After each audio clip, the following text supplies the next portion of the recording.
اپنی نیتوں کو آج سے دوبارہ سے تجدید کر لو کہ میرے مالک ان صلاتی و نسکی و محیائی مماتی للہ رب العالمین، میرا جینا، میرا مرنا، میری قربانی، میری نمازیں، میرا سب کچھ اللہ کے واسطے میرے مالک. اور ہم نیت کرتے ہیں کہ انشاءاللہ العزیز اپنے آپ کو غزوہ ہند کے لیے تیار کریں گے. میرے مالک ہماری زندگی غزوہ ہند کے لیے، ہماری موت غزوہ ہند کے لیے رکھنا. اگر ہم مارے جاتے ہیں اس میں تو ہمیں غزوہ ہند کے شہداء میں سے لکھنا. نیت کر لو نا یار، نیت کرتے کیا جاتا ہے تم؟ اللہ تعالیٰ یہ احسان کر چکا ہے تمہارے اوپر کہ تم کو منتخب کیا گیا ہے اس ڈیوٹی کے لیے. مگر موسیٰ علیہ السلام کی اس یہودی قوم کی طرح مت بن جانا کہ جب موسیٰ علیہ السلام نے اپنی قوم سے کہا کہ آؤ کافروں سے جنگ کریں، تو وہ قوم موسیٰ علیہ السلام سے کہتی آپ اور آپ کا خدا جا کے جنگ کر لے، ہم بیٹھے ہوئے ہم سے تو جنگ نہیں ہوتی. یہ جواب نبیوں کو ان کی قوموں نے دیا ہے. پہلے موسیٰ علیہ السلام کی قوم بنی اسرائیل نے یہی جواب دیا تھا موسیٰ علیہ السلام کو. آج جو لوگ ہمیں کہتے ہیں، دیکھ رہے ہیں سوشل میڈیا پہ کیا بکواس چل رہی ہے کہ جی ایمل ولی خان وہ حرام خور کا بچہ کہتا ہے جی ہم پٹھان اب جنگ نہیں کریں گے، آپ جائیں اور ہندو مشرکوں سے جنگ کر لیں. کون کون بلوچستان لبریشن آرمی کے کمینے کہتے ہیں، ان کے جو بڑے بڑے لارڈ بنے ہوئے پاکستان کے اندر نواب اور بی ایل اے کے، کہ جی یہ جنگ تو پنجابیوں اور ہندوؤں کی جنگ ہے، پنجابیوں اور انڈیا کی جنگ ہے، ہم بلوچوں کا اور ہم پشتونوں کا کیا کام اس جنگ سے. یہ وہ دیکھ لو شکلیں ان کی، یہ وہ ناپاک اور حرام خور اور مرتد اور مشرک اور منافق لوگ ہیں جن کے نصیب میں اللہ نے دنیا میں بھی ذلت لکھی ہے اور آخرت میں بھی ذلت رکھی ہے. یہ پنجابی اور ہندو کی جنگ نہیں ہے، یہ سیدی رسول اللہ کے دین کی مشرکوں کے خلاف جنگ ہے.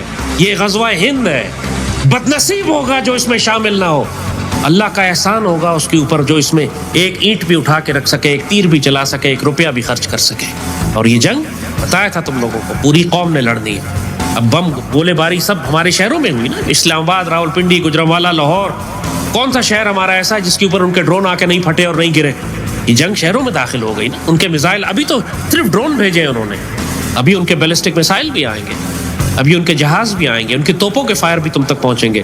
جو کشمیر میں، آزاد کشمیر میں لائن آف کنٹرول کے کنارے مسلمان اور پاکستانی زندگی گزار رہے، پوچھو کئی راتوں سے وہ بنکروں کے اندر ہے، ان کے اوپر سارا دن بمباری ہوتی رہتی ہے. ابھی جنگ لائن آف کنٹرول تک پہنچی ہے، سرحدی علاقوں تک پہنچی ہے.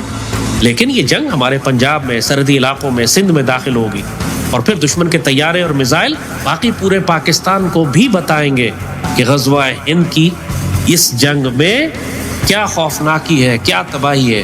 ذہنی طور پر تیار رہو، نقصان اٹھانا پڑے گا، تکلیفیں ہوں گی. اپنے خاندانوں کے، اپنے لوگوں کے، اپنے پیار کرنے والوں کے جنازے تمہیں اٹھانے پڑیں گے. ماتم نہیں کرنا، اللہ سے شکوہ نہیں کرنا، اپنے آپ کو بدنصیب نہیں کر لینا. صبر اور شکر کے ساتھ جو اللہ تمہاری شہادتوں کو، قربانیوں کو قبول کر رہا ہے، اس کے آگے ناشکری کر کے اپنے اعمال کو ضائع مت کروا لینا.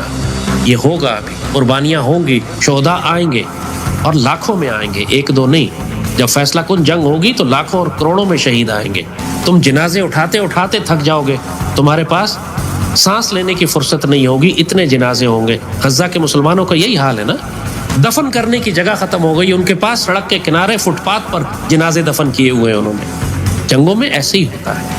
یوکرین میں بھی ایسے ہی ہوا، غزہ میں بھی ایسے ہی ہو رہا ہے، یمن میں بھی ایسے ہی ہو رہا ہے، اور پاکستان میں بھی ایسے ہی ہوگا.